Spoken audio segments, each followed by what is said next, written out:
are we today, hon? WarnerBrothersStudio Tour. Look at all those people.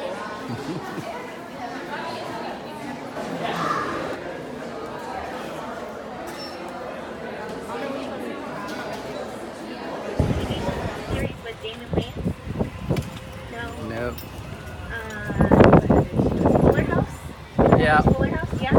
Yep. Any other titles that you guys like? Friends. Oh, that's right. I forgot about Friends. How could I forget? Okay, Friends. Matrix. The Matrix. Okay, cool. All those. At that time, the silent film era, there was no talking in film until they came along. The brothers were innovators, specifically Stan. He invented something called a diaphone, which is including Charles sound. While other studios were tearing theirs down to make way for more production offices, he decided to keep at it. So it's a really hot commodity here amongst major studios and production companies. This backlot was built in the 1950s for a movie called Santiago starring Alan Ladd. This whole backlot played in Cuba. But right now, I'm going to welcome you all to the jungle. A lot of exotic plants back here because we don't want to look like we're in Southern California. This bush wagon on our left side we're about to pass. This device is usually made, we usually use these to block out a section we don't want to be seen in film. So we'll either cover this with green tarp and edit it out in post-production, or these cabins that you see here were built for a TV series called Invasion in the 70s, the 1970s. However, it marks September 7th in your calendars. I'm excited for it. The full bloom on the back of the Jeep makes eye contact with the T-Rex in front of us to run into wood. Because it's a facade. So we just established where the characters live in a backlot, because we're battling with Mother Nature out here. So it's ideal to be inside a soundstage. But this is a facade. No other titles has rented it out just yet since they ended. However, again, this bushwhacker was here because the Orville was Doing an island? Gilligan's Island? Oh yeah. No, that wasn't here. I know. Yeah, I know for a fact. My mom used to watch it, but it wasn't here. It wasn't. Yeah. I don't think that was our production either. But as you read it, there's no room to build a Wayne Manor right there, so they just They filmed Wayne Manor scene somewhere else, and then they just spliced it together to make it look like Jim Carrey was actually looking. When in reality, he was just looking at the jungle right there. So this one? Oh, you said Little America? Oh no. Is that a movie? Oh, Blazing Saddles. Any of those fans? No Blazing Saddles fans? Oh yeah. Yeah. Okay. Okay, cool. Yeah, so they filmed a lot of those scenes right here, as well as The Roots, which is one of those most successful miniseries of all time, with the family lineage of Kunta Kinte. However, because they're not real, they're just production offices. So next door to George Lopez's 183, which is home to LeBron James's production company. I'm pretty sure he'll be in Los Angeles a lot more. He bought the Camelot in the 1960s. But again, since we weren't going to use that castle a lot in filming, we tore that down and built up something much more practical, which is what you see right now to this day. This is just corporate HR for Warner Brothers. They wanted a message in everything they put out, and that main message was crime does pay. So that means if you do something wrong, you're going to pay for it. So if you watch a lot of our earlier works, the gangster never wins for that reason.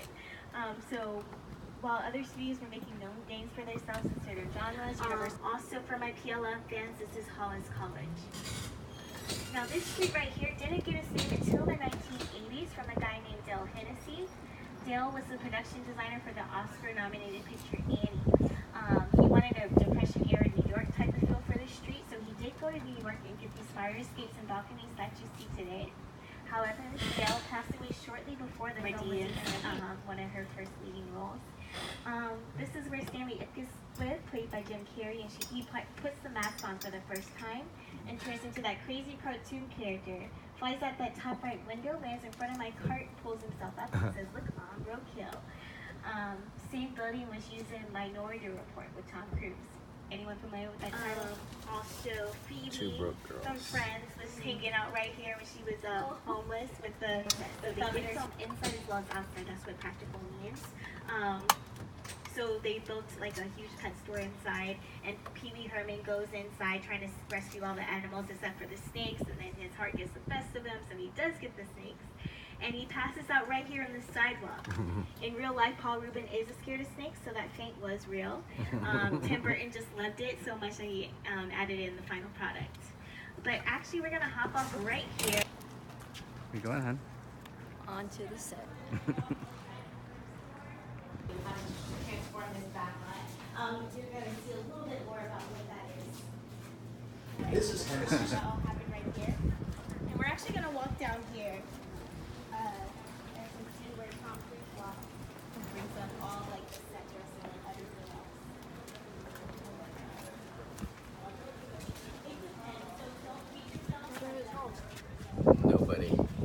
Nobody's home. Maybe they went grocery shopping.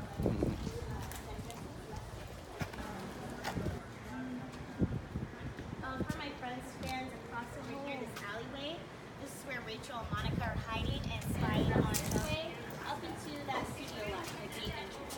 So again, they just put a huge green screen up, so it looks like it is San Francisco, when in reality it's just this right here.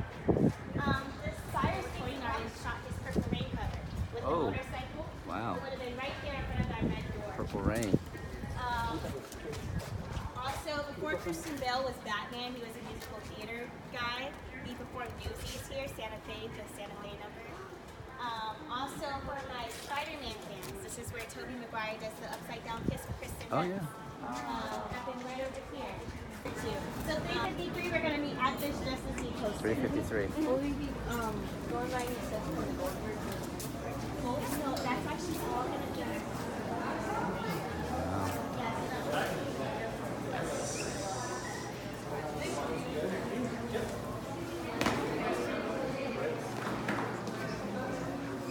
Wow. Okay, I'm gonna video first, and then I'm gonna go back around and look at all this. Oh, look.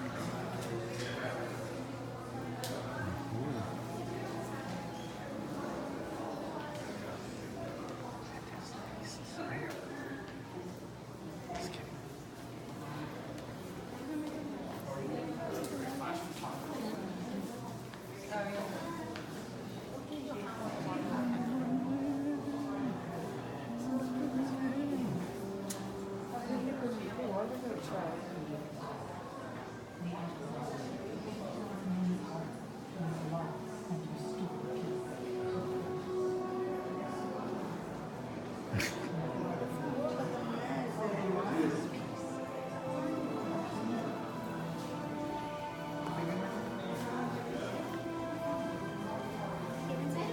Oh, you took a picture of that. Yeah.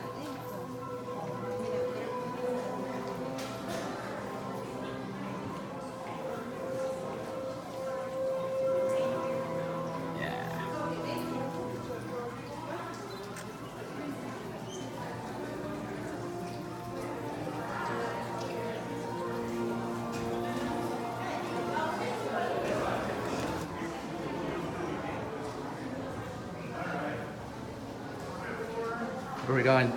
To the magical world of Harry Potter. You're a wizard, Harry.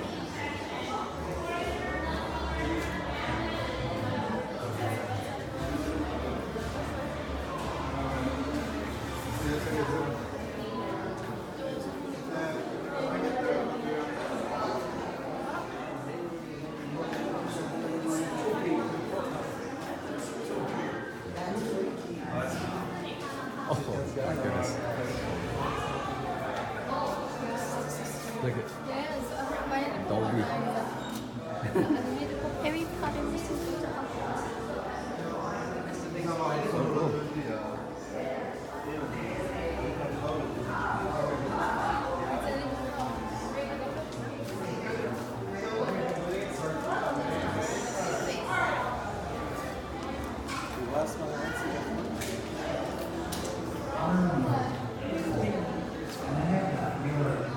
Oh, look.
Downstairs by the Superman costume. Again, if you're on Andrew Stewart, be downstairs.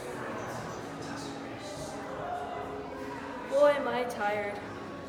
Oh, I need some sleep. I need a nap. Oh, this bed looks so nice. I want to take a nap in it so bad. Night, Dad. What Mr. Scamander fears about everything else is having to work in an office.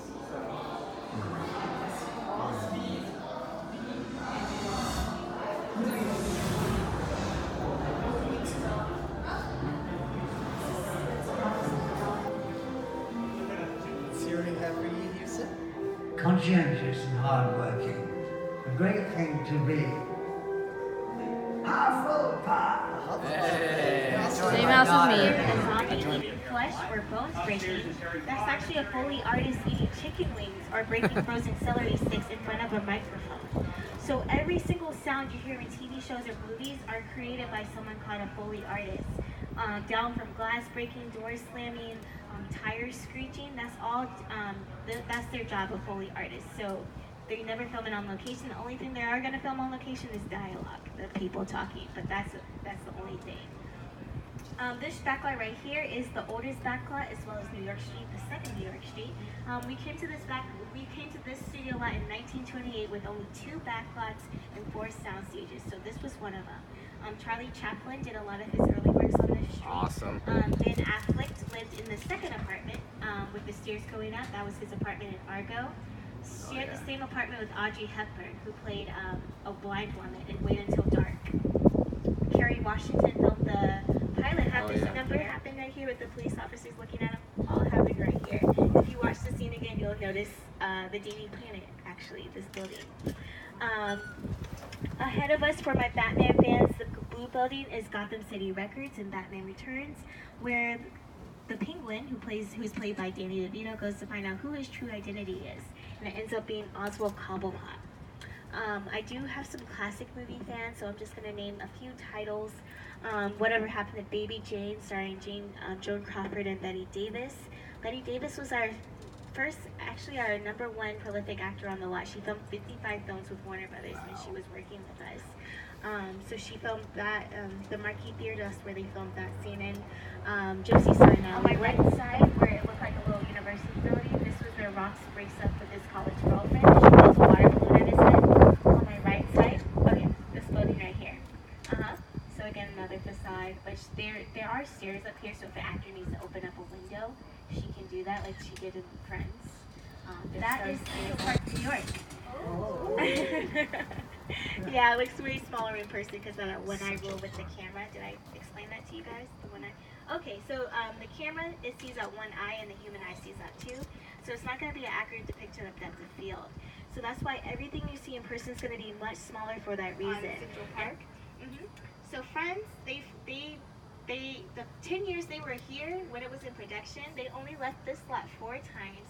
And none of those times was for 1966 Adam West Batman. This was Commissioner Gordon's office.